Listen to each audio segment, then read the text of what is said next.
Alleluia, buonasera, alziamoci in piedi per adorare il nome del Signore. Gloria a Dio, alleluia. Un giorno il figlio dell'uomo ritornerà con molto potere e gloria, lui regnerà. Cantiamo insieme, ma quanto al giorno e l'ora? Ma quanto al giorno e l'ora, chi la saprà? Negli angeli né il figlio, soltanto il Padre. Allora vegliate, pregate, presto sentiremo il grido con lo sposo sopra i monti. Presto sentiremo il grido, andiamo al suo incontro, andiamo al suo incontro. Quando mezzanotte sarà, è necessario avere la fiamma accesa. Il figlio dell'uomo verrà e chissà se troverà fede intera, fede un giorno intera. Un giorno il figlio dell'uomo ritornerà con molto potere e gloria. Ma quanto al giorno e l'ora? Ma quanto al giorno e l'ora, chi la saprà? Negli angeli né il figlio, soltanto il Padre.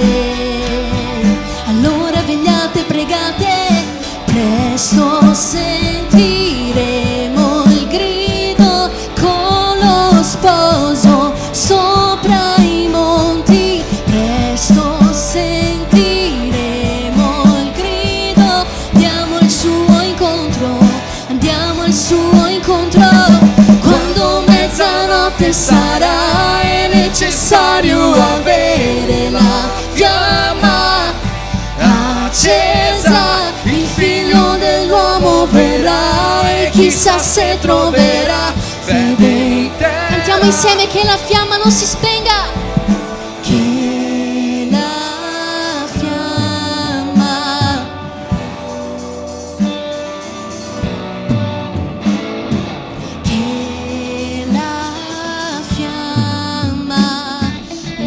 non si spenga, che la fiamma non si spenga, che la fiamma non si spenga.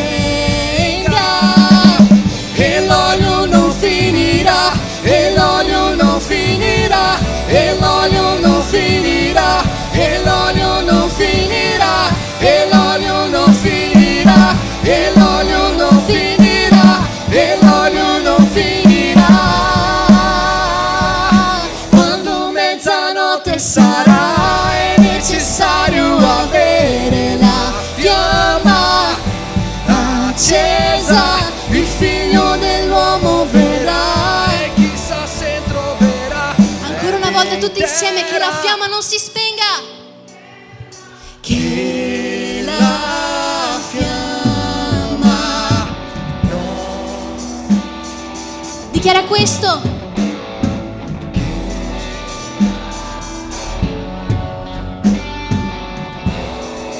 Dichiara questo sulla tua vita, sulla vita del tuo fratello, su Verona.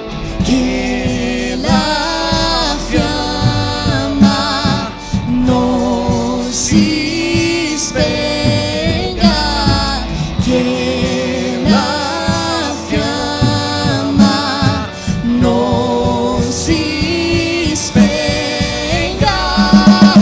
E l'olio non finirà, e l'olio non finirà, e l'olio non finirà, e l'olio non finirà, e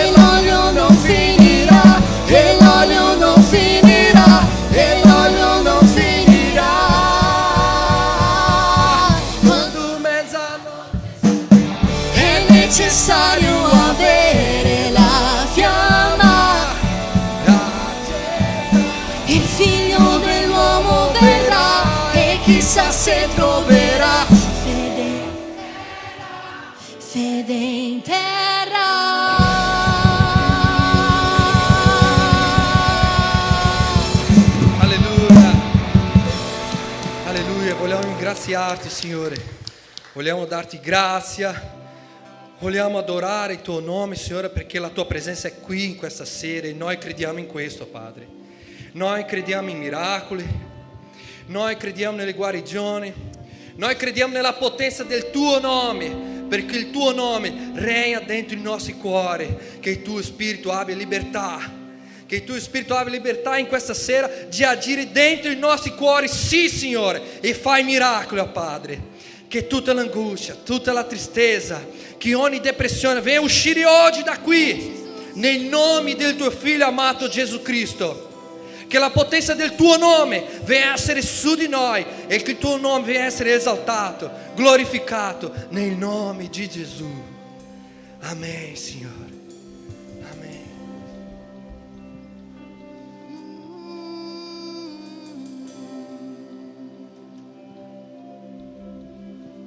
Montagne si spostano ancora, fortezze ancora cadranno. Dio, noi crediamo, possiamo vedere meraviglie che solo tu fai.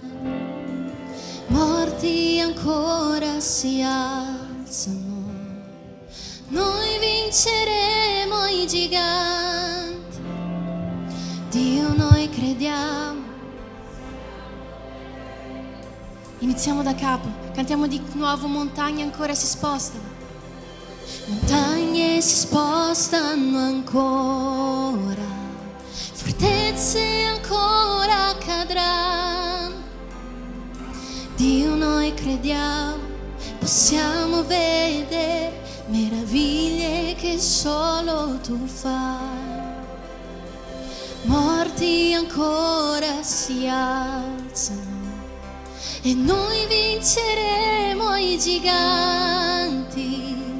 Dio, noi crediamo, possiamo vedere meraviglie che solo tu. Dichiara, siamo qui per te, siamo qui per te.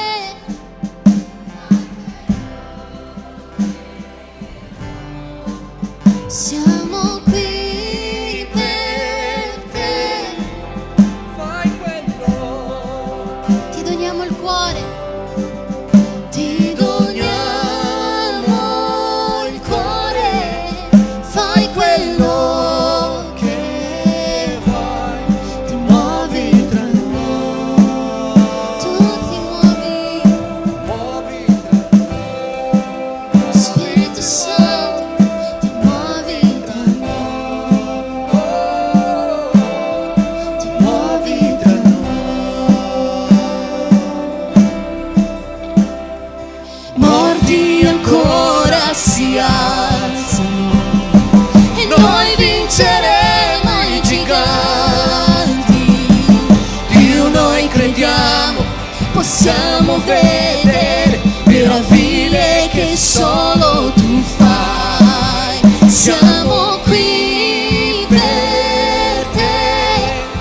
Fai quello che vuoi. Siamo qui per te. Fai quello Che vuoi. ti doniamo il cuore.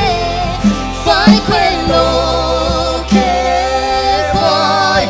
Ti muovi tra noi. Ti muovi tra noi. Tu ti muovi Tra noi. Spirito Santo, ti muovi tra noi.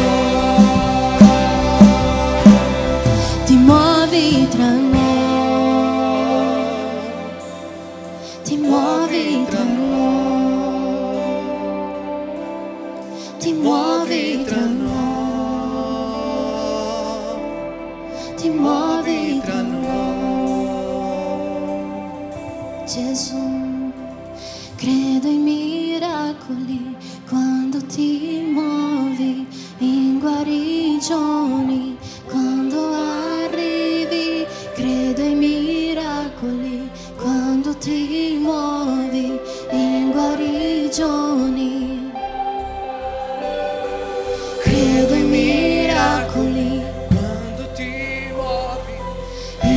guarigioni, credo in miracoli, in guarigioni, credo in miracoli, quando ti muovi, in guarigioni, quando arrivi, credo in miracoli, quando ti muovi, in guarigioni, quando arrivi, credo in miracoli, quando ti muovi, in guarigioni, quando arrivi, credo in miracoli, quando ti muovi, in guarigioni. Siamo qui per te, fai quello che vuoi. Siamo qui per te, Gesù, fai quello che vuoi. Ti doniamo il cuore, fai quello che vuoi. Ti muovi tra noi, ti muovi tra noi, ti muovi tra noi, ti muovi tra noi. Credo in miracoli, in guarigioni,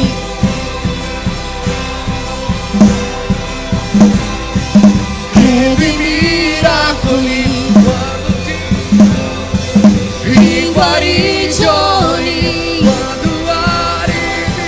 credo in miracoli, quando ti muovi, in guarigioni, quando arrivi, credo in miracoli, quando ti muovi, in guarigioni. Siamo qui per te, fai quello. Siamo qui solo per te, fai quello. Ti doniamo il cuore,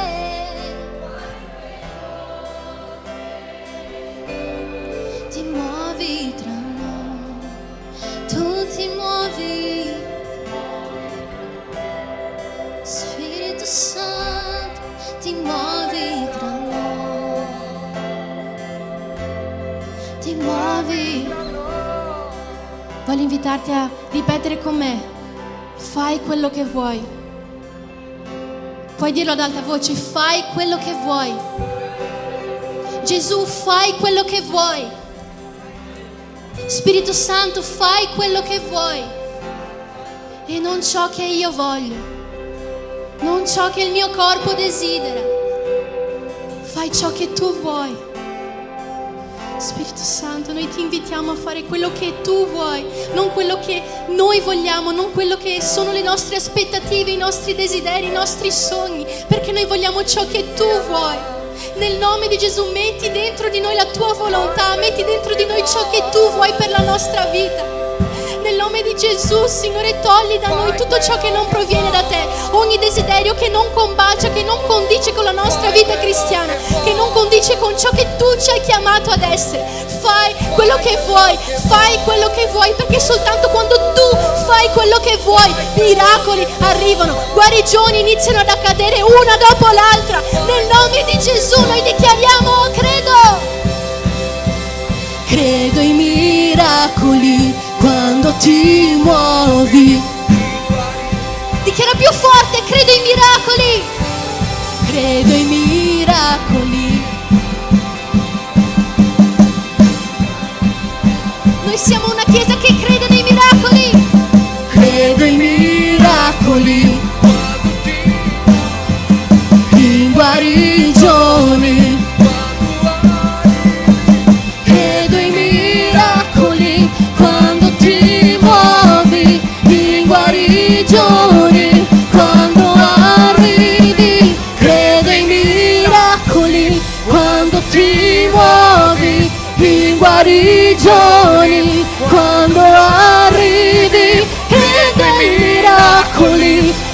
quando ti muovi e che venga il cielo. Siamo qui per te. Fai quello. La tua chiesa dichiara: fai quello che vuoi. Siamo qui. Fai quello. Ti doniamo il cuore. Fai quello. Ti muovi tra noi. Ti muovi tra noi. Ti muovi tra noi. Ti muovi tra noi. Dichiara: ti muovi tra noi, Gesù. Ti muovi tra noi questa sera. Ti muovi tra noi, su di noi. Ti muovi tra noi, su Verona. Ti muovi tra noi, sull'Italia. Ti muovi tra noi. Ti muovi tra noi.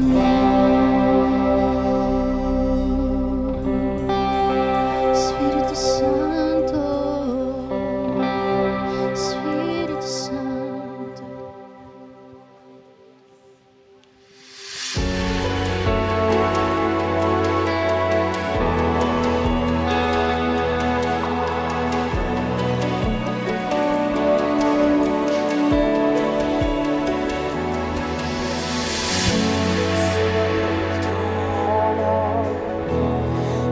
Io vedo che seduto sta il grande Re di gloria dal trono. Provenivano voci e toni, lo spirito che copre la terra. Sì, tu sei il nostro grande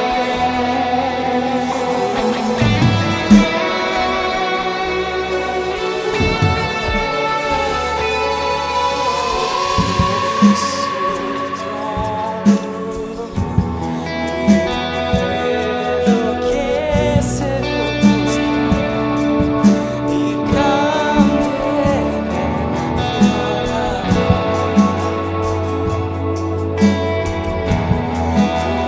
Venivano voci e toni, lo spirito.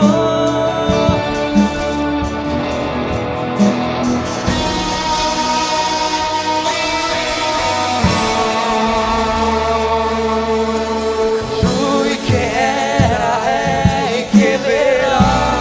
Santo, santo, santo, santo, santo è il Signore. Cantiamo, giorno e notte cantano a Lui, che Lui è santo. Santo, santo è il Signore. Cantiamo per colui che era e che verrà. Oh, santo, santo, santo sei il Signore. Giorno e notte cantano a Lui. Santo, santo, santo è il Signore. Che ogni vita si pieghi e getti le sue corone. Udite la voce che dice: Egli viene, che ogni vita si pieghi e getti le sue corone. Udite la voce che dice: Egli viene, Egli viene. I giovani gli anziani sogneranno e tutta la terra sarà piena della sua gloria.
ho amato della mia anima. Io so che presto io vedrò.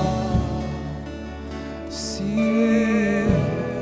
io so che presto io vedrò. Ire di gloria. Io so che presto io vedrò. Io so che presto io ti vedrò. Sì, io so che presto io vedrò.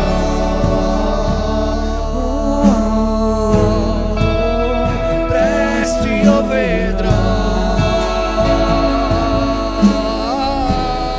Io so che Presto io vedrò. sì, presto ti vedrò. Presto io vedrò. Il Re di gloria. Io so che Presto io vedrò. presto io vedrò. Io so che Presto io vedrò. il grande Re. Io so che Presto io vedrò.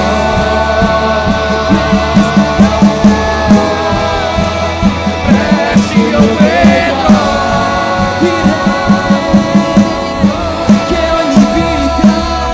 che Ogni vita si pieghi, getti le sue corone, dite la voce che dice, egli viene, che ogni vita si pieghi, getti le sue corone, udite la voce che dice, egli viene, i giovani vedranno, gli anziani sogneranno, in tutta la terra sarà piena della tua gloria. I giovani vedranno, gli anziani sogneranno, in tutta la terra sarà piena della tua gloria.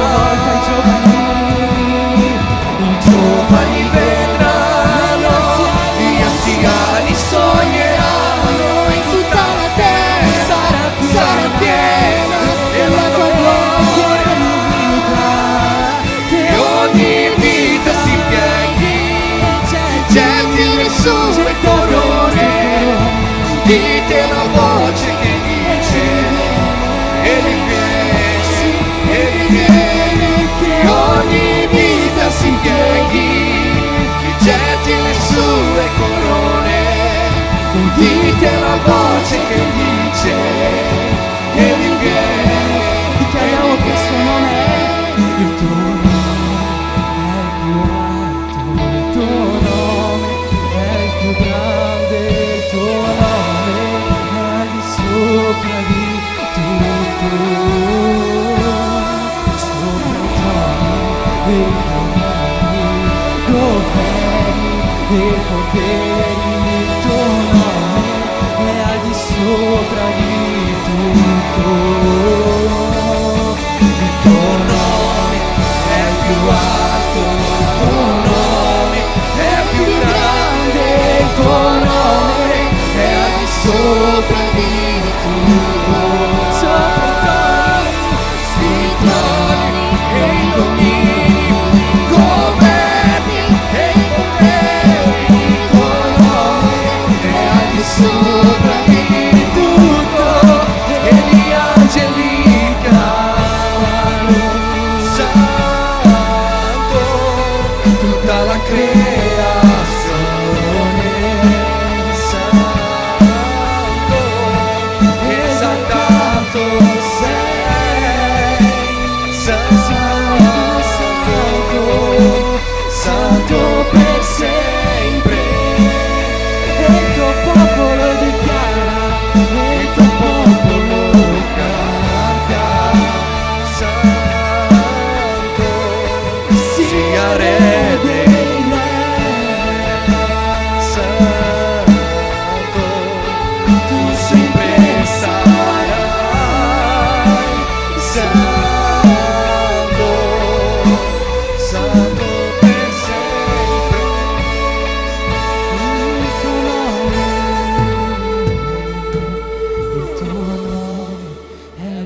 proclamiamo che il suo nome è il tuo nome è più alto, il tuo nome è il più grande, il tuo nome. Oh, sui troni e i domini, i governi e i poteri, il tuo nome. Ancora una volta, il tuo nome è più alto, il tuo nome è più grande, il tuo nome è al di sopra di tutto. alleluia, Sui troni e i domini, i governi e poteri, il tuo nome è al di sopra di tutto. Ancora una volta con più forza, il tuo nome è il più alto, il tuo nome è il più grande, sì, il tuo nome è al di sopra di altro nome. Sui troni, il tuo nome è al di sopra di tutto.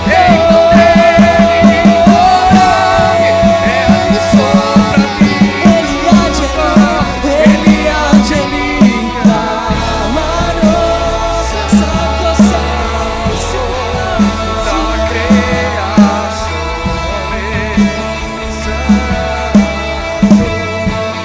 esaltato sei, santo, e sempre il tuo popolo canta. santo, sia rete, Tu sempre sempre sarai santo, santo per sempre. Tu sempre sarai.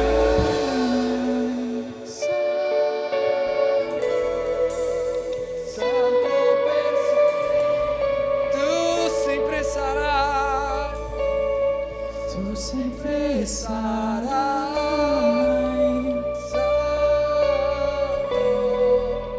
santo per sempre. tu sempre sarai, Tu sempre sarai.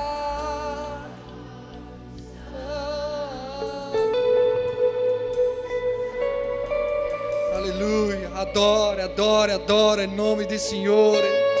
Prendi questi ultimi momenti di adorazione per elevare il nome santo di quello che regna e vive, per elevare all'Adonai, per elevare il nome del Santo eterno, quello che vive per tutti sempre. Alleluia, gloria, gloria, gloria, gloria, gloria, gloria al tuo nome.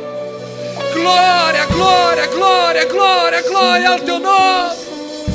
Tu sei santo, santo, santo, adora il nome del Signore. Tu sempre sarai santo, Santo per sempre, adora il suo nome, adora, tu sempre adora. sarai, Tu sempre sarai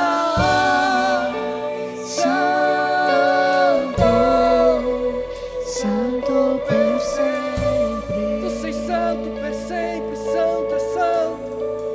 Tu sempre sarai, Santo, sei adorato. santo per sempre. Eterno è il tuo nome. Alleluia. Eterno è il tuo nome. Eterno è il tuo nome. Eterno, eterno, eterno è il tuo nome. Alleluia.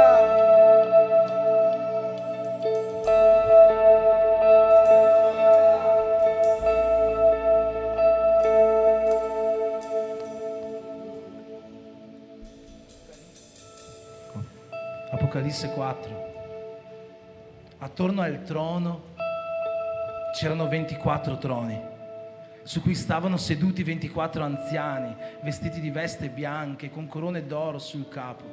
E ogni volta che le creature viventi rendevano gloria, onore e grazia a colui che siede sul trono e che vive nei secoli dei secoli, i 24 anziani si prostravano davanti a colui che siede sul trono e adorano colui che vive nei secoli dei secoli e gettano le loro corone davanti al trono dicendo: tu sei degno, o Signore e Dio nostro, di ricevere la gloria, l'onore, la potenza, perché tu hai creato tutte le cose e per tua volontà esistettero e furono create.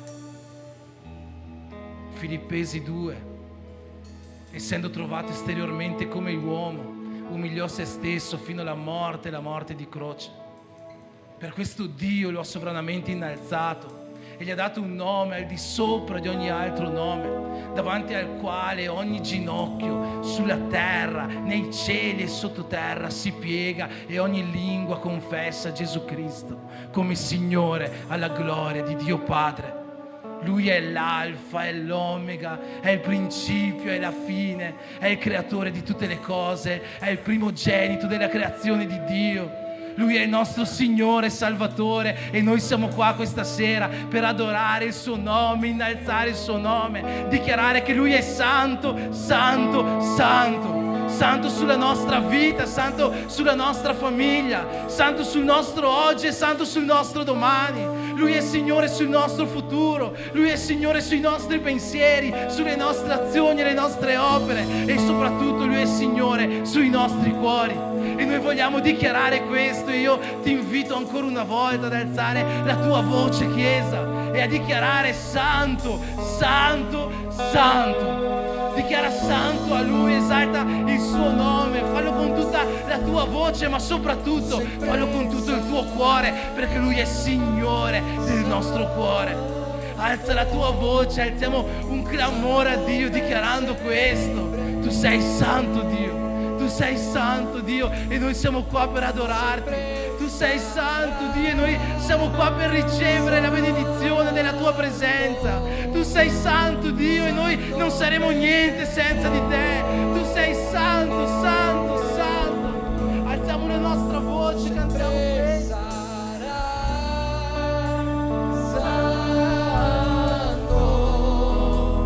Santo per sempre, sempre sarà.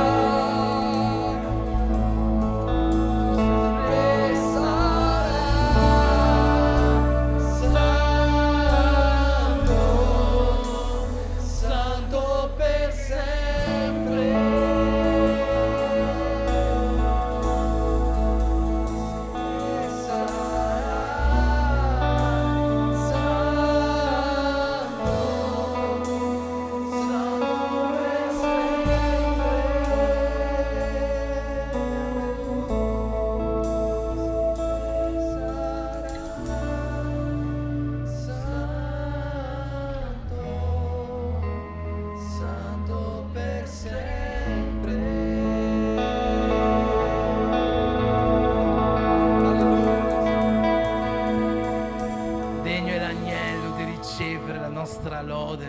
Ogni onore, potenza a colui che è creatore di ogni cosa, a colui che è Signore sulla nostra vita. Facciamo un applauso al nostro Signore Gesù, esaltiamolo come meglio possiamo.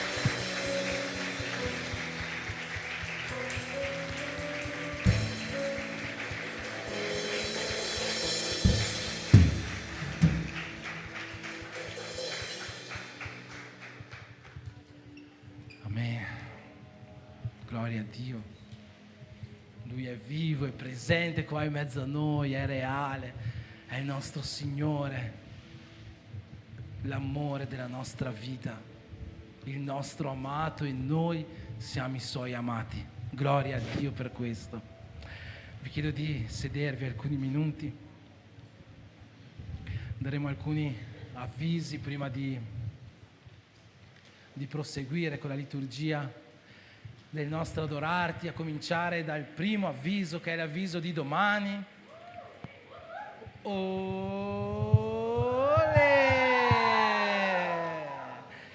nostro Be Brave, il vostro Be Brave, non il mio, il Be Brave delle nostre donne, grande invito, e veramente è un grande invito per voi domani di venire a partecipare a questo pomeriggio tra di voi. Ci sarà anche una cena, sarete qua a partire dalle 4:30, c'è ancora possibilità di prenotarsi?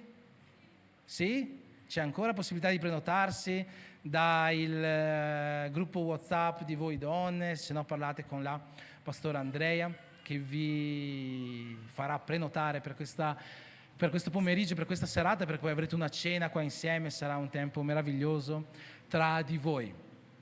Prossimo avviso, venerdì 19 giugno, chiesa aperta dalle 9 in avanti. Perché chiesa aperta? Noi abbiamo questa abitudine ormai da 6 anni, da 5 anni. Il 20 giugno è l'anniversario di quando io e l'Andrea siamo stati consacrati pastori, e ogni anno il 20 giugno noi facciamo una giornata qua in chiesa in digiuno, con la chiesa aperta tutto il giorno, e chi vuole venire a stare un tempo qua con noi, lodare insieme, pregare insieme, condividere qualcosa insieme, non da mangiare, non portate da mangiare, per piacere, noi saremo in digiuno, ma se voi volete fare digiuno insieme a noi sarà una meraviglia. Se voi ci tenterete, guai a voi. Ma se volete venire qua in chiesa, noi saremo qua dalle 9 fino, non lo so neanche io a che ora, sicuramente in tarda serata, probabilmente verso mezzanotte, e la chiesa sarà aperta, quindi l'invito è per tutti quanti di passare un tempo qua con noi venerdì 19. L'anniversario è il 20 giugno, ma il 20 sarebbe stato troppo facile, già siamo in chiesa per il culto tutto il pomeriggio, le prove, eccetera, eccetera, quindi non volevamo rendercela troppo facile, allora abbiamo deciso di anticipare di un giorno il venerdì. Prossimo avviso, sabato 20 giugno a partire dalle 3 ci sarà qua in chiesa un workshop di teatro con gli attori del gruppo di teatro Giovanni Sì. Molti di voi già lo conoscono, forse tutti, sono già stati qua con noi diverse volte, e anche domani sera, tra un po' passerà l'avviso, saranno qua per portare una rappresentazione teatrale, che è un modo, noi crediamo nell'arte come un metodo di portare la parola di Dio. E domani sera saranno qua, faranno questo teatro, sarà una benedizione, ma nel pomeriggio loro arriveranno e già dalle 3 saranno qua in chiesa per fare questo workshop di teatro. È un workshop gratuito, aperto a tutti coloro che vogliono partecipare, sicuramente sarà di molta edificazione. Se volete partecipare vi invito a entrare in contatto con la nostra sorella Rosy, che adesso non vedo qua, che è la leader del teatro della chiesa. Entrate in contatto con lei, così vi darà tutte le indicazioni per essere qua domani a partecipare a questo workshop. Come ho detto, aperto a tutti, è gratuito, vi aspettiamo.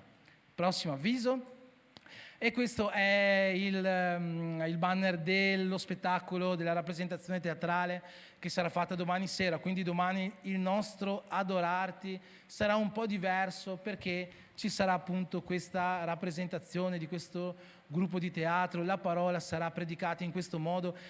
E quello che voglio invitarvi a fare, oltre che ovviamente partecipare, perché sarete benedetti da questo gruppo di teatro e dal modo in cui lo Spirito Santo si userà per portare la parola, ma vi invito anche a portare qualcuno in chiesa, perché crediamo veramente che attraverso una rappresentazione teatrale Dio possa parlare in un modo diverso e anche in un modo più semplice al cuore anche di coloro che magari farebbero più fatica a partecipare a un nostro adorarti normale, sentire una predicazione e avere la liturgia del nostro adorarti. In questo modo noi crediamo che le persone possano sentirsi più spinte a partecipare, a venire al nostro culto, e crediamo che Dio possa parlare veramente al cuore di queste persone. Quindi invitate qualcuno per essere qua sabato prossimo, sarà una serata meravigliosa, lo Spirito Santo parlerà al cuore di tutti quanti noi.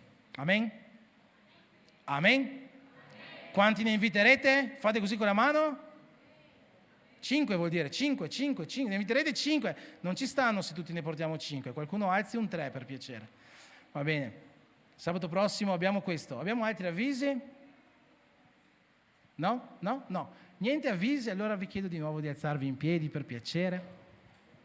tu che hai portato la tua decima, la tua offerta. In questo momento adoreremo il Signore con questa forma di contribuzione. Oggi vedo che ci sono alcuni visitanti in chiesa, alcune persone che sono qua per la prima volta. Non preoccupatevi, in questo momento non sentitevi in obbligo di portare niente, magari avete ricevuto un QR code all'entrata, se volete compilare questo QR code poi là magari vi aspetterà anche un regalino da ricevere, quindi compilate questo piccolo modulo, andate là nella reception. Ma per tutti coloro che già fanno parte di questa casa, che credono che Dio possa fare cose meravigliose ancora in mezzo a noi, invito tutti quanti voi a contribuire per il mantenimento, il proseguimento, l'ingrandimento di quest'opera, perché questa Chiesa possa raggiungere sempre più anime e glorificare il nome del nostro Signore Gesù in questo modo. Amen. Preghiamo insieme. Padre, in questo momento portiamo a Te decime, offerte, primizie, ciò che Tu hai messo nel nostro cuore oggi di donare alla Tua casa. Quello che Ti chiediamo, Dio, è che Tu possa usarti al meglio di queste offerte affinché questa Chiesa possa avanzare, possa raggiungere sempre più persone, possa diventare più rilevante in tutti i modi possibili, personalmente, attraverso i mezzi tecnologici, e affinché questa casa possa essere una casa sempre più confortevole per le persone che vengono a cultuarti in questo luogo. E Ti chiediamo, Padre, che attraverso queste offerte ogni persona, ogni famiglia qua rappresentata e quelli che ancora arriveranno in questo luogo possano essere benedetti, Signore, da Te. Per questo noi Ti preghiamo nel nome di Gesù. Amen.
Amen.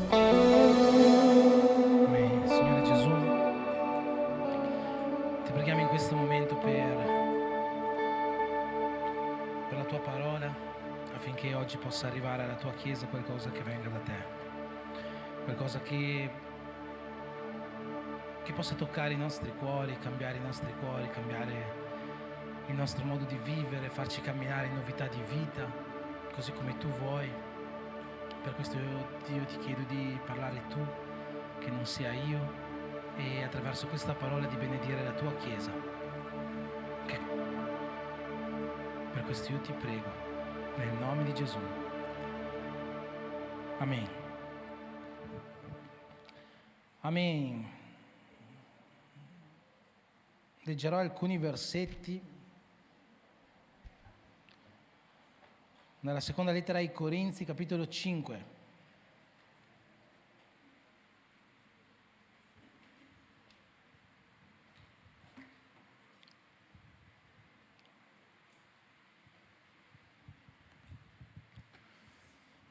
Oggi ci sono diverse maglie del Brasile qua in chiesa.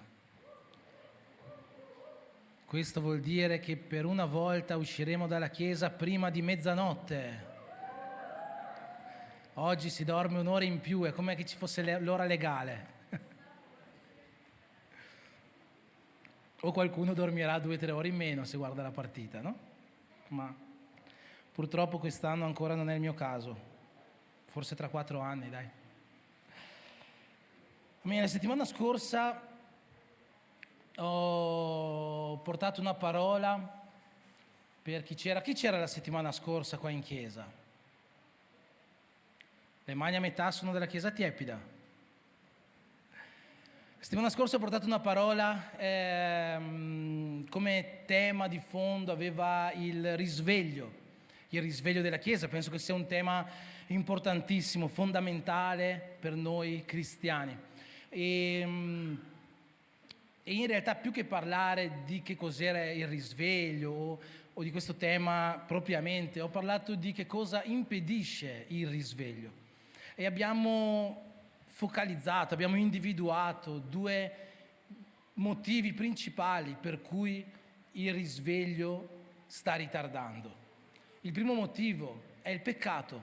Il peccato di noi uomini è il primo motivo per cui il risveglio tarda, per cui il risveglio è impedito.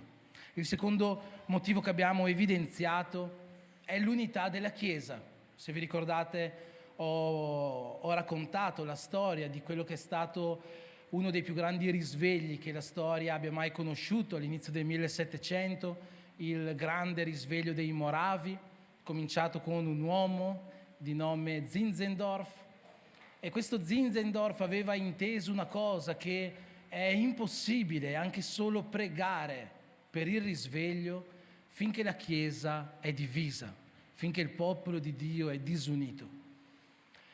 Ma se ci pensiamo, anche la divisione all'interno della Chiesa è un peccato. E l'Apostolo Paolo lascia questo molto chiaro. Se noi andiamo a leggere in Galati al capitolo 5, Paolo fa una lista di quelli che sono, di quello che è il frutto dello Spirito con le sue qualità, ma prima di parlare del frutto dello Spirito, Paolo parla delle opere della carne.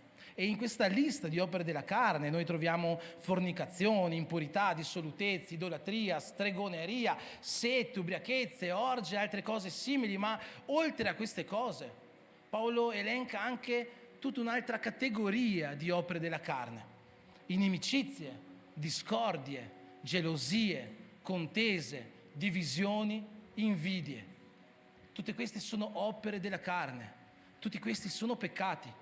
E tutti questi, gelosia, invidie, contese, divisioni, sono le divisioni all'interno della Chiesa. Sono ciò che porta alla divisione, alla mancanza di unità all'interno della Chiesa. E quindi la mancanza di unità è anche quella un peccato.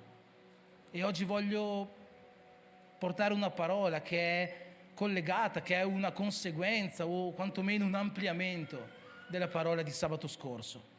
E come titolo di questa parola ho voluto dare Cristo, nostra pace, riprendendo delle parole che Paolo dice in Efesini al capitolo 2, ma il sottotitolo è il ministero della riconciliazione.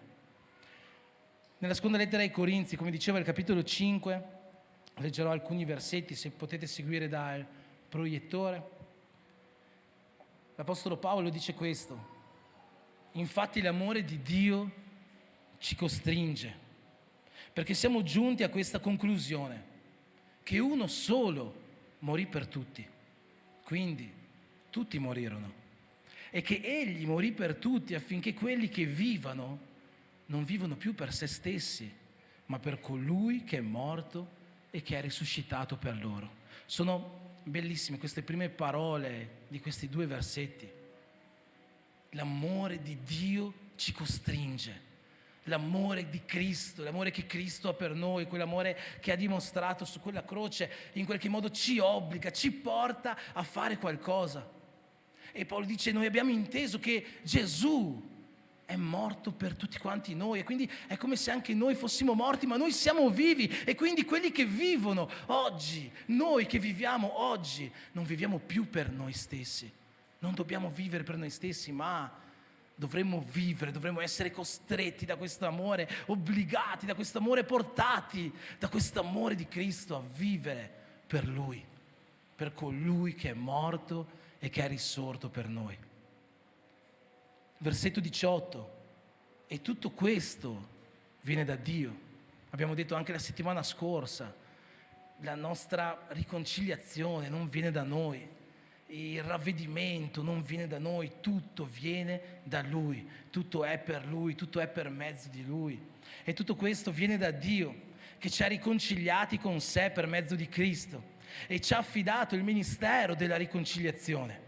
Infatti Dio era in Cristo nel riconciliare con sé il mondo, non imputando agli uomini le loro colpe, e ha messo in noi la parola della riconciliazione.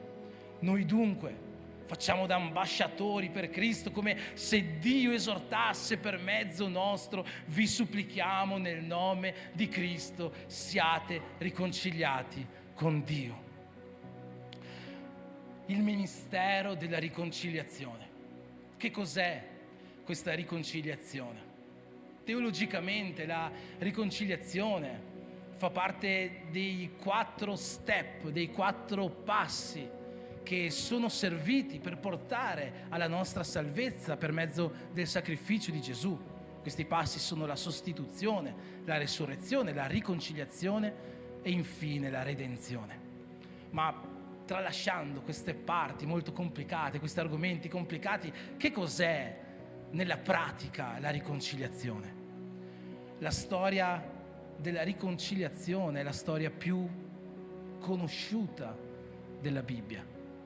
Dio un giorno crea la terra, nel 6° giorno crea l'uomo, e Dio decide di mettere l'uomo in un giardino che si trovava in una località chiamata Eden. E in questo giardino, insieme all'uomo, c'era anche un albero, l'albero della conoscenza del bene e del male. E Dio dà un ordine, un comandamento molto preciso all'uomo. Gli dice: di questo giardino mangia quello che vuoi, ma non mangiare i frutti di quest'albero. Ovviamente sappiamo come è andata a finire la storia, no? L'uomo, o meglio la donna, ma poi anche l'uomo, è andato a mangiare il frutto di quest'albero.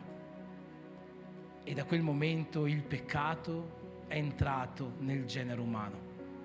E una cosa interessante è che fino a quel momento, fino a quando Eva, Adamo non hanno mangiato questo frutto, tra l'uomo e Dio c'era una comunione perfetta, un rapporto perfetto. C'è scritto nella Bibbia che Dio sul fare della sera scendeva nel giardino dell'Eden e passeggiava insieme all'uomo in questo giardino e chiacchieravano e chissà di cosa si raccontavano, avevano un rapporto, una relazione meravigliosa, veramente perfetta. Ma nel momento in cui il peccato è entrato nell'uomo attraverso questa disobbedienza, questo rapporto tra Dio e l'uomo in qualche modo si è rotto. E sapete, Dio non è mai stato felice di questo. E nel corso dei secoli, dei millenni, ha cercato di restaurare questo rapporto che aveva con l'uomo.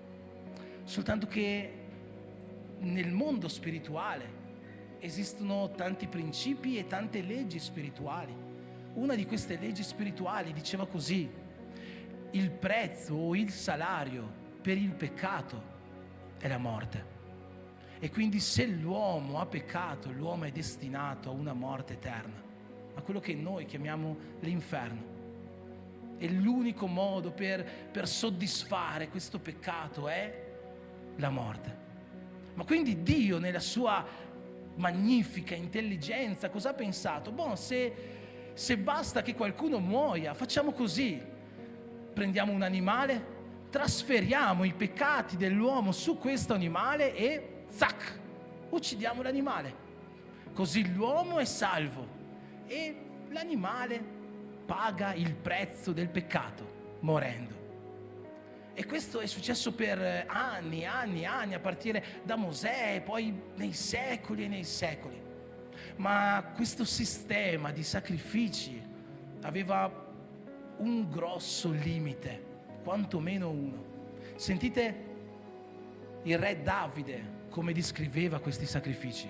Nel Salmo 32, al versetto 1, Davide scrive questo: beato l'uomo la cui trasgressione è perdonata e il cui peccato è coperto. Puoi ripetere con me? Beato l'uomo la cui trasgressione è perdonata e il cui peccato è coperto. Lo scrittore della lettera agli Ebrei, al capitolo 10, nel versetto 11 e 12, dice così: mentre ogni sacerdote sta in piedi ogni giorno a svolgere il suo servizio e offrire ripetutamente gli stessi sacrifici che non possono mai togliere i peccati. Possiamo ripetere questa parte? Che non possono mai togliere i peccati. Gesù invece, dopo aver offerto un unico sacrificio per i peccati, e per sempre si è seduto alla destra di Dio. Questo grande limite che avevano i sacrifici dell'Antico Testamento è che questi sacrifici coprivano il peccato, ma non potevano mai togliere il peccato. Qual è la differenza tra queste due cose? Pensiamo a questa tazza. Questa tazza è sul tavolo. Se io adesso faccio così, voi non vedete più la tazza, perché la tazza è coperta. Ma in realtà, guardate cosa c'è qua? La tazza è ancora sul tavolo. I sacrifici dell'Antico Testamento coprivano il peccato, ma il peccato era ancora presente. Quello che bisognava fare era togliere la tazza dal tavolo, togliere il peccato. E sentite con quali parole meravigliose Giovanni Battista descrive Gesù un giorno in cui lo incontrò vicino al fiume Giordano. Il giorno seguente Giovanni vide Gesù che veniva verso di lui e disse: ecco l'agnello di Dio che toglie il peccato del mondo. Non è più l'agnello che copre il peccato, non è più il sacrificio che copre il peccato, è l'agnello perfetto che toglie il peccato del mondo. Quindi Gesù scende sulla terra come agnello per togliere definitivamente questo peccato e sale per noi sulla croce. E che cosa succede quando Gesù sale sulla croce? Tutti i peccati dell'umanità escono da dentro di noi. Il peccato esce da dentro di noi, esce da dentro di te, esce da dentro di me e va su Gesù. Gesù prende su di sé tutti i peccati. È per questo motivo che quando, poco prima di morire, Gesù fa una preghiera a Dio, quando è nel Getsemani e dice Dio, una preghiera in cui Gesù è in lacrime, è disperato veramente. Non vediamo mai Gesù né prima né dopo disperato come in quella preghiera. E in quella preghiera Gesù Padre se c'è un'altra possibilità, allontana da me questo calice. Se c'è un altro modo, allontana da me questa croce. Se hai un altro piano per la salvezza dell'umanità, compi quell'altro piano per piacere. Io non voglio fare questo, ma che non sia fatta la mia, ma la tua volontà. Perché Gesù aveva così paura? Perché era così terrorizzato? Perché non voleva salire su quella croce? Perché aveva paura della persecuzione, della tortura, perché non voleva essere insultato dai farisei, perché aveva paura di stare davanti a Pilato, perché aveva paura dei chiodi. Sì, forse come uomo nessuna di queste cose gli facevano piacere, ma quello che più di tutto Gesù temeva era quello che sarebbe successo là sopra. Perché nel momento in cui tutti i peccati sarebbero andati su di lui, quella comunione che c'era tra lui e il Padre si sarebbe spezzata. È per questo che quando Gesù è là sopra sulla croce al posto nostro, Gesù dice quelle parole: Eloi, Eloi, lama sabachthani, che significa Dio mio, perché mi hai abbandonato? E tante volte, fratelli, anche noi magari abbiamo già detto o pensato questo, no? Perché forse alcuni di noi hanno già vissuto momenti in cui si inginocchiavano ai piedi del loro letto, pregavano e sentivano la presenza di Dio nella preghiera, sentivano quel fuoco bruciare in mezzo alla preghiera. Ma poi è arrivato un tempo della nostra vita in cui ci siamo inginocchiati, abbiamo pregato e non abbiamo sentito niente. E magari abbiamo pensato: Dio mio, dove sei? Perché mi hai abbandonato? O magari siamo venuti in un culto, in un adorarti, abbiamo sentito la lode, era un adorarti pieno della presenza di Dio, persone che esaltavano la presenza di Dio, persone che piangevano, persone che si ravvedevano alla presenza di Dio nei momenti di lode, e noi non sentivamo niente. È già successo a qualcuno di noi, e magari finché non sentivamo niente dicevamo: Dio, perché loro sì e io no? Dio, perché mi hai abbandonato? E in realtà, sapete, Dio non ci ha mai abbandonato. Quello che è successo è che il nostro preferire il peccato ci ha allontanati da Dio. Quella di Gesù non è stata una scelta. Se lui avesse potuto, avrebbe scelto il piano B. Quella di Gesù, di avere il peccato su di lui, non è stata una sua scelta, non ha voluto lui questo. Quella era una necessità, ma la nostra è una scelta. Il nostro preferire il peccato e allontanarci da Dio è una nostra scelta. Il nostro non sentire la presenza di Dio è una nostra colpa, perché noi abbiamo preferito il peccato invece che Dio, e per questo non abbiamo sentito la sua presenza. Ma Dio, lui non ci ha mai abbandonato. I nostri peccati ora non erano più in noi, ma erano in Gesù. Questo è il miracolo della riconciliazione. Nella lettera ai Galati, al capitolo 4, l'Apostolo Paolo dice così: ma quando giunse la pienezza del tempo, Dio mandò suo figlio, nato da donna, nato sotto la legge, per riscattare quelli che erano sotto la legge, affinché noi ricevessimo l'adozione. E perché siete figli, Dio ha mandato lo spirito del figlio suo nei nostri cuori, che grida: Abba, Padre. Così tu non sei più servo ma figlio, e se sei figlio sei anche erede per grazia di Dio. Il ministero, il miracolo della riconciliazione è quello che noi oggi possiamo vivere, perché oggi noi possiamo chiamare Dio nostro Padre per mezzo del sacrificio di Gesù. Questo è il ministero della riconciliazione. La settimana scorsa ho portato questa parola parlando di che cosa impedisce il risveglio, e in questa parola ho parlato di pace.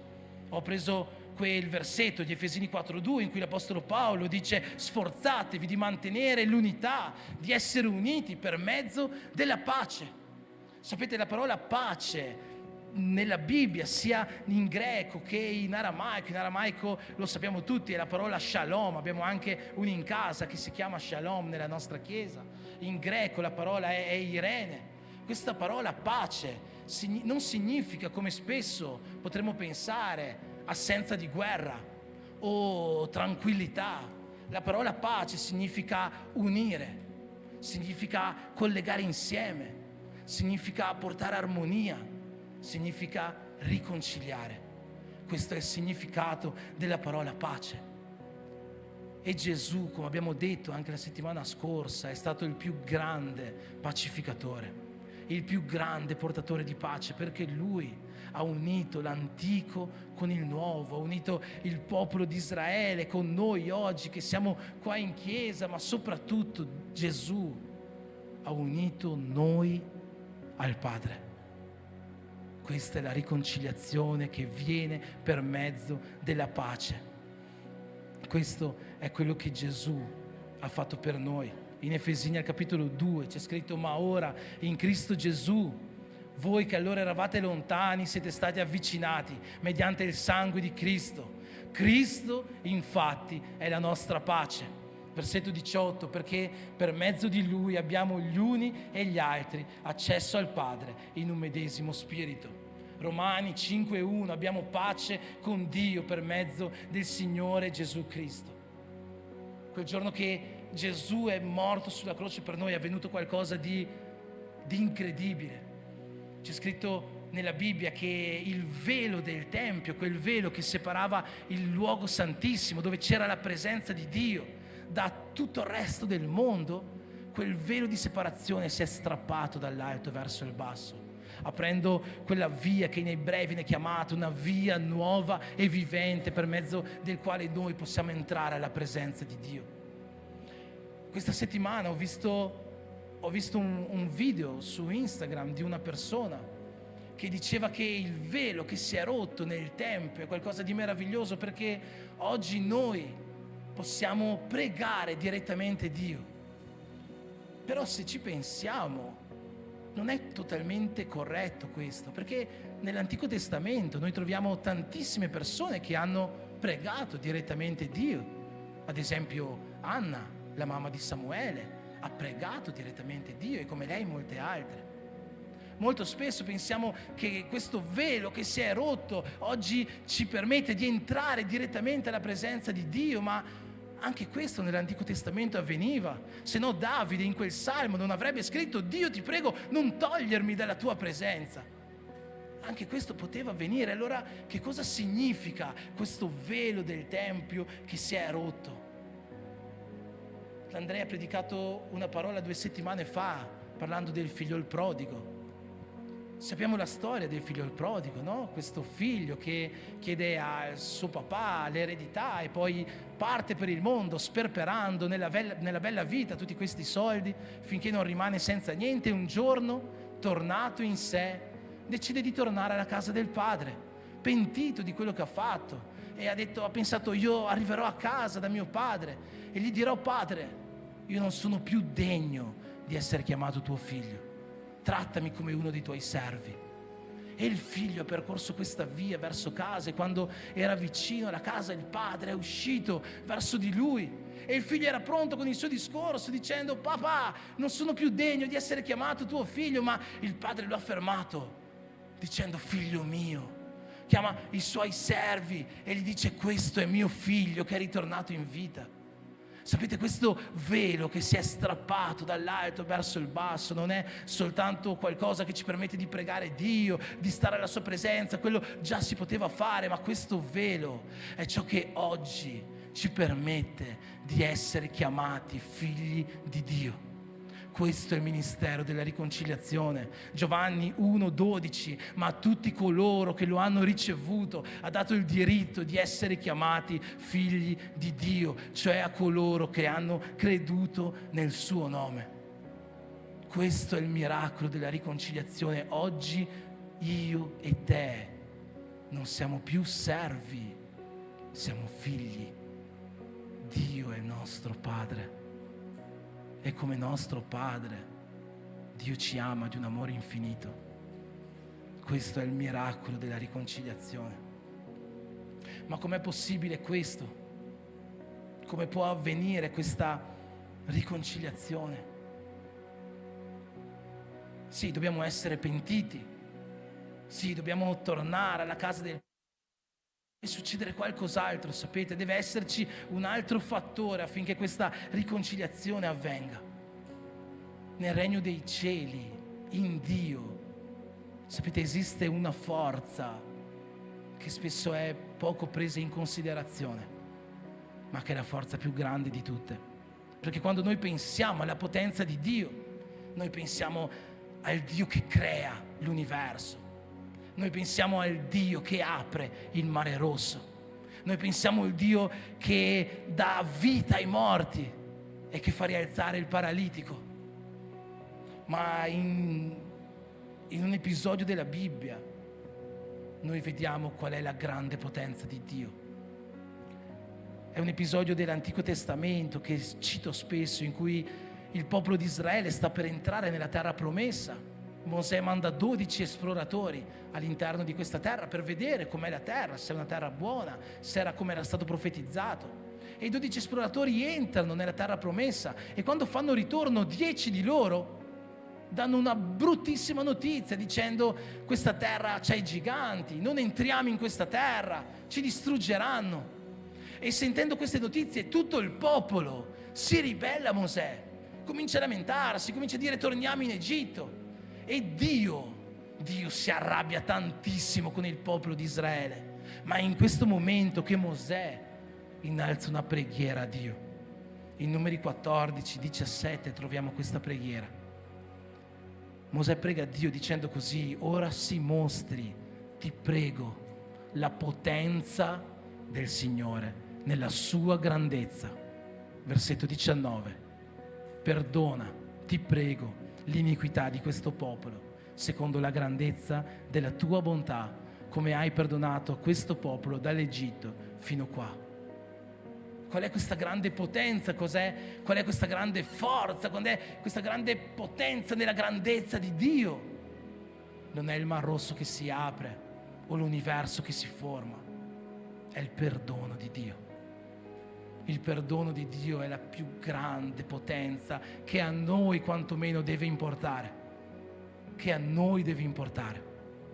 Perché se non ci fosse il perdono di Dio, non ci sarebbe riconciliazione. Se non ci fosse il perdono di Dio, non ci sarebbe possibilità di salvezza. E sì, è meraviglioso, sapete, stare in un culto in cui la potenza di Dio si manifesta con opere sovrannaturali, è meraviglioso vedere ammalati che vengono guariti, è meraviglioso vedere miracoli, è meraviglioso vedere profezie, parole di conoscenza che ci danno animo, che ci tirano su. Ma tutte queste cose, se non ci fosse il perdono di Dio, sarebbero inutili nella nostra vita, perché sarebbero un piacere momentaneo che non porterebbero un frutto di eternità. Il perdono di Dio è quella forza enorme che Lui ha, attraverso la quale noi possiamo vivere la salvezza. Salmo 103:12: quanto è lontano l'Oriente dall'Occidente, tanto Egli ha allontanato da noi le nostre colpe. Michea 7:19: tu getterai in fondo al mare tutti i nostri peccati. Matteo 26:28: perché questo è il mio sangue, il sangue del patto, il quale è sparso per molti, per il perdono dei peccati. Il sacrificio di Gesù aveva questo come primo proposito: il perdono dei nostri peccati, che poteva portare a questo ministero, a questo miracolo della riconciliazione. Soltanto che nel versetto che abbiamo letto all'inizio, 2 Corinzi 5, noi scopriamo che questo ministero oggi Dio lo ha affidato a noi. Dio infatti era con Cristo nel riconciliare con sé il mondo, non imputando agli uomini le loro colpe, e ha messo in noi la parola della riconciliazione. Dio oggi ha messo in noi la parola della riconciliazione. Dio oggi ha affidato a noi il ministero della riconciliazione. E qual è questa parola della riconciliazione? Qual è questa parola che ci può riconciliare con Dio? Perdono. Perdono. Perdono è quello che noi dobbiamo imparare a chiedere a Dio per i nostri peccati. Perché finché noi vivremo nel peccato, noi sentiremo la presenza di Dio lontana da noi. Perché finché noi continuiamo a preferire il peccato, non servirà neanche pregare per il risveglio. Non servirà.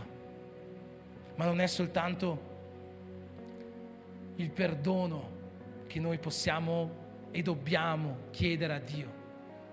Questa parola della riconciliazione, il ministero della riconciliazione, fratelli, se noi vogliamo vivere l'unità della Chiesa, se noi vogliamo vivere la pace della Chiesa, è qualcosa che noi dobbiamo vivere gli uni verso gli altri. In questo modo ci può essere pace tra di noi. In questo modo ci può essere unità, armonia, riconciliazione in mezzo alla Chiesa di Cristo, e attraverso questo noi potremo vivere il risveglio, e attraverso questo noi potremo essere liberi dai peccati di divisioni, di invidie, di gelosie, di ire, di contese che ci sono in mezzo alla Chiesa. Perdono è la parola della riconciliazione tra di noi. E sapete una cosa? Non è facile perdonarci gli uni gli altri, perché chiedere perdono non è soltanto perdonami, o liberare il perdono non è soltanto dire ti perdono. Ho sentito in questi giorni una definizione di perdono, non so se sia corretta, ma se è corretta ci fa capire quanto è difficile perdonare. E questa persona diceva: perdonare significa ricordare senza sentire dolore. Se questa è veramente la definizione di perdono, fratelli, è difficile perdonare, così quanto è difficile chiedere perdono. È così difficile perdonare, sapete? Pensate una cosa, no? Gli apostoli, questo gruppo di persone fantastiche che ci sono nella Bibbia. Gli apostoli hanno visto Gesù fare miracoli, hanno visto Gesù fare guarigioni, e gli apostoli non hanno mai chiesto a Gesù: Gesù, dammi fede per fare più miracoli, dammi fede per fare grandi guarigioni. Sapete per cos'è che gli apostoli hanno chiesto fede a Gesù? Un giorno Gesù stava dando un insegnamento agli apostoli dicendo: se il vostro fratello per 7 volte in un giorno pecca contro di voi, vi fa qualcosa di sbagliato, perdonatelo tutte 7 queste volte. E in questo momento gli apostoli hanno detto: no, tutte 7 queste volte, come farò io a dare perdono tutte 7 queste volte a quel fratello che per 7 volte mi ha fatto qualcosa di sbagliato? Gesù, aumentaci la fede per fare questo, perché sennò non ci riusciremo. Chiedere perdono o liberare il perdono è qualcosa per cui serve una grande fede, perché il perdono è la potenza di Dio, non è qualcosa che viene da noi. Il perdono è la grandezza della forza di Dio, non è qualcosa che viene da noi. Ma è fondamentale, fratelli, che noi riusciamo a perdonare. Gesù ci insegna la preghiera del Padre nostro. Io ho sempre avuto una terribile difficoltà a intendere la preghiera del Padre nostro. Io vengo dalla Chiesa cattolica, quindi io ho imparato il Padre nostro a memoria da molto piccolo, e lo ripetevo senza sapere cosa volesse dire. Poi, quando ho cercato di capire cosa voleva dire, mi sono sempre chiesto: ma che preghiera è il Padre nostro? Padre nostro che sei nei cieli, sia santificato il tuo nome, venga il tuo regno, sia fatta la tua volontà, come in cielo così in terra. Dacci oggi il nostro pane quotidiano e rimetti a noi, perdona a noi i nostri peccati come noi li perdoniamo a chi ci fa del male. Quando io la leggevo in questo modo il Padre nostro, non so se voi siete stati più svegli, più attenti di me a intendere il Padre nostro in passato, perché io dicevo: perdona a noi i nostri peccati come noi li perdoniamo a chi ci fa del male. È come se dicesse: noi a chi ci fa del male perdoniamo i peccati, quindi Dio, perdonaci anche tu i nostri. Ma in realtà ovviamente non è questo che sta dicendo la preghiera. Sta dicendo: e perdona a noi i nostri peccati nella misura a cui noi perdoniamo chi ci fa del male. Ovvero, Dio, se io perdono tanto il mio fratello, ti prego, perdona tanto me. Se io perdono poco il mio fratello, allora perdonami poco. Se io non perdono il mio fratello, non mi perdonare. Gesù in realtà spiega questo nei versetti successivi, perché Gesù dice così poi: perché se voi perdonate agli uomini le loro colpe, il Padre vostro celeste perdonerà anche voi. Ma se voi non perdonate agli uomini, neppure il Padre vostro perdonerà le vostre colpe. Vedete quanto è necessario riuscire a vivere il ministero della riconciliazione tra di noi. Ha tutto a che vedere con il nostro futuro. Perché se noi riusciamo a riconciliarci con il nostro fratello, con la nostra sorella, a vivere l'unità nella Chiesa, nella famiglia, con le nostre amicizie, se noi riusciamo a fare questo perdonando e chiedendo perdono, allora Dio ci perdonerà. Dio ci perdonerà. Dio ci perdonerà. Dio ci riconcilierà con Lui. Dio ci darà il diritto di essere chiamati Suoi figli. Dio ci farà passare per questa via nuova e vivente, entrando alla Sua presenza. Ma se noi non saremo in grado di perdonare chi ci fa del male, Dio non ci perdonerà. E che cosa succederà allora? Io non lo so, però non vorrei scoprirlo. Non so voi. Ti chiedo di alzarti in piedi.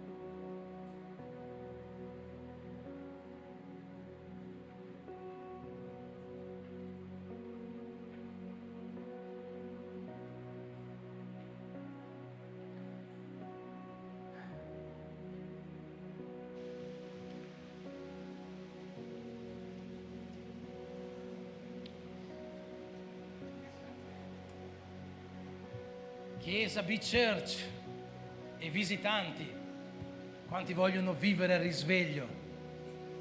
Le mani così sono della Chiesa Tiepida. Quanti vogliono vivere il risveglio? Se vogliamo vivere il risveglio, dobbiamo prima di tutto vivere l'unità tra di noi.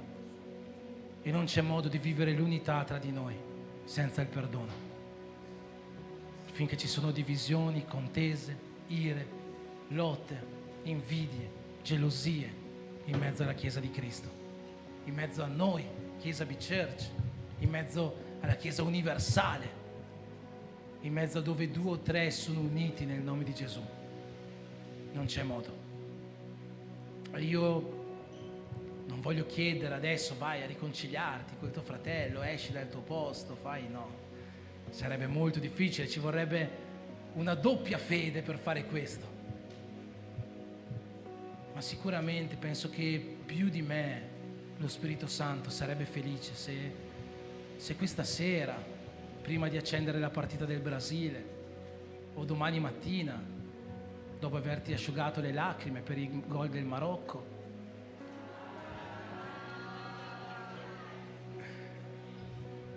prima o poi tu possa fare una telefonata a quel fratello e a quella sorella con cui hai qualche contesa. Forse è qualcuno nella tua casa, forse non c'è bisogno di andare così lontano.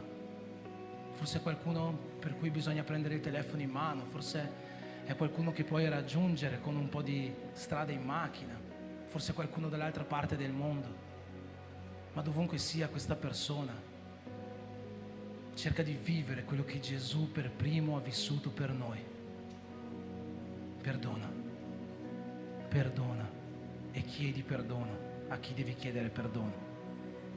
E nella misura con cui tu farai queste cose, Dio perdonerà i tuoi peccati. Amen. Amen. L'amore di Dio ci costringe, ci obbliga, ci porta o ci deve portare a vivere per Cristo. Vivere per Cristo non è vivere nella discordia. Vivere per Cristo è vivere in pace, perché Lui è la nostra pace. Lui che dei due popoli ne ha fatto uno solo. Lui che ci ha riconciliato con il Padre. Viviamo in pace per quanto dipende da noi, dice la Scrittura. Viviamo in pace con tutti.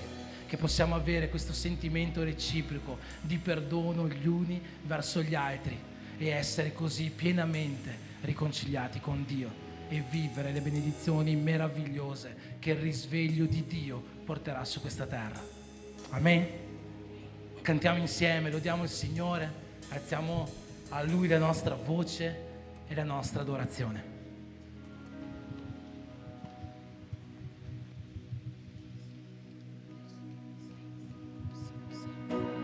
Sole e cielo si scurò, l'amore per me si donò su quella croce.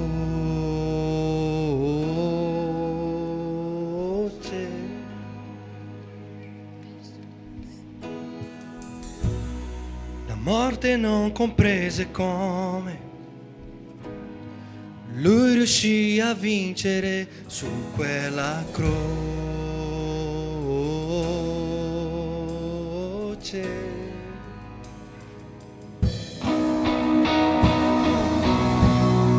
Sole e cielo si scurò,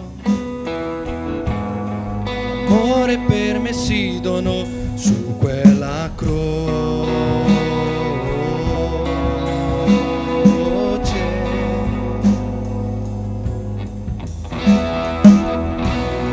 La morte non comprese come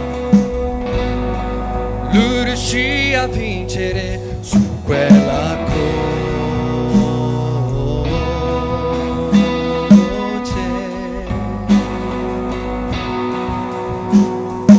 Ma al terzo giorno l'amore si alzò e la morte ritornò per sempre.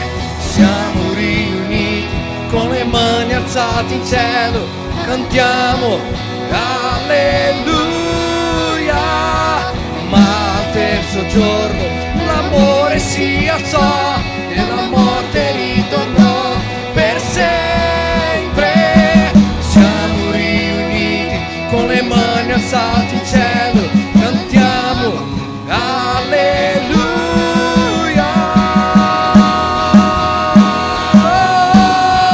Egli ha vinto la morte, risuscitò in gloria, Egli viene, ti aspettiamo. Egli ha vinto la morte, Chiesa, risuscitò in gloria, Egli ti aspettiamo.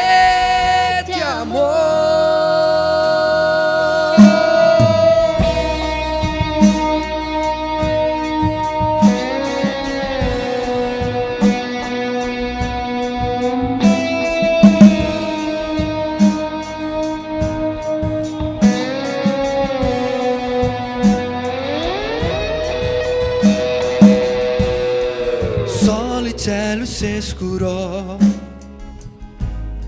l'amore per me si donò su quella croce.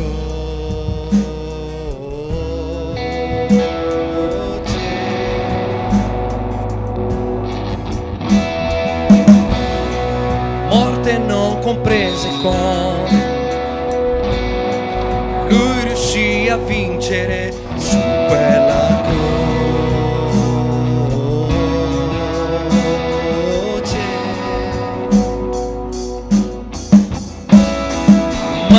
Terzo giorno l'amore si alzò e la morte ritornò per sempre.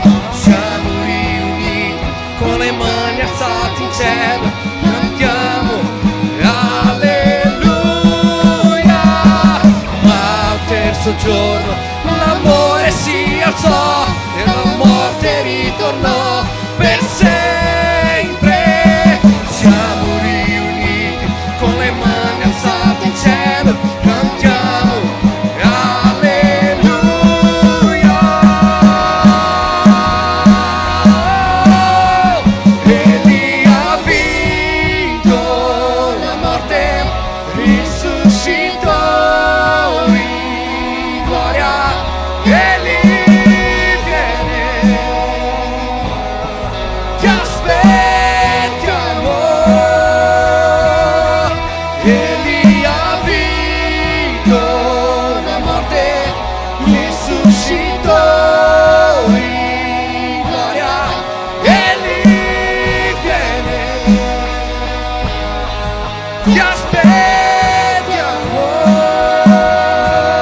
Egli ha vinto la morte, risuscitò in gloria, Egli viene, ti aspettiamo.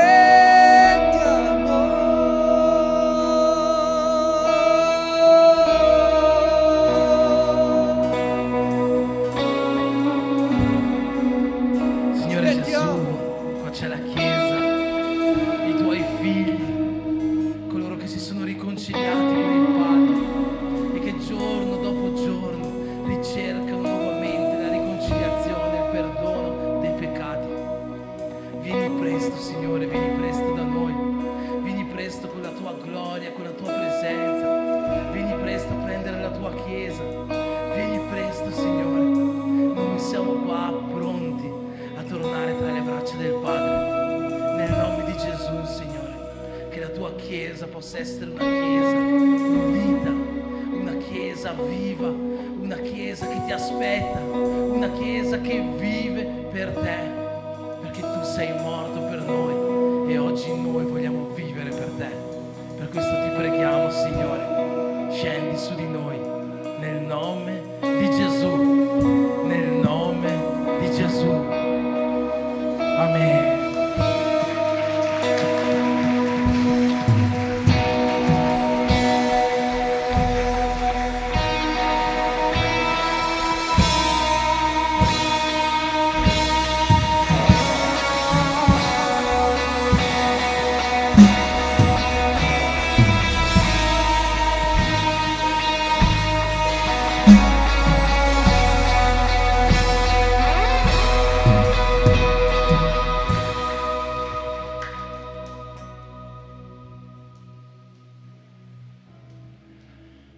Amen.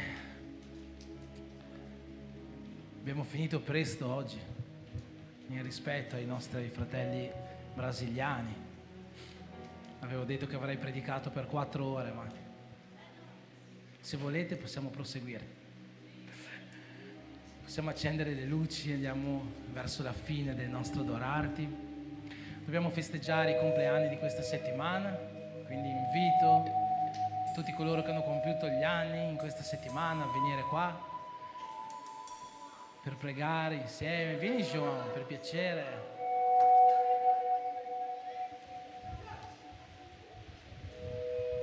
Compleanni della settimana. Solo João. Qualche bambino?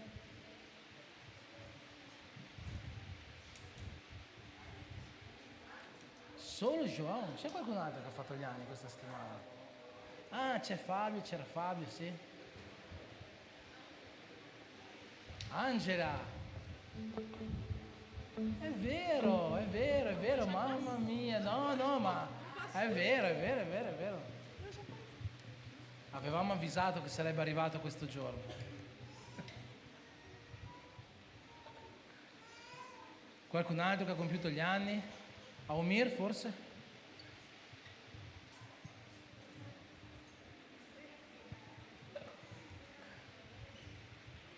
Qua nessuno?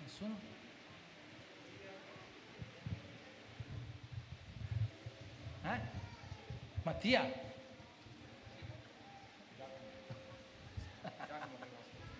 Giacomo manca ancora un po'.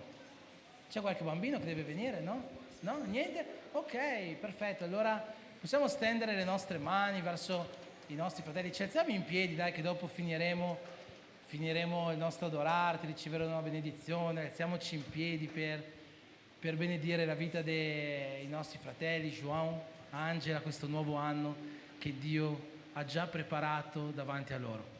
Signore Gesù, mettiamo nelle tue mani la vita di João, di Angela, Signore. E questo nuovo anno, Signore, che tu per fede, noi crediamo, hai già preparato per loro con le tue migliori benedizioni, con la gioia, con l'allegria, con la pace che viene da te, con il meglio dal cielo nella loro vita e nelle loro case. Ma soprattutto, Signore, quello che ti chiediamo è che la tua presenza possa accompagnarli ogni giorno di questo nuovo anno, e ti chiediamo questo nel nome di Gesù. Amen.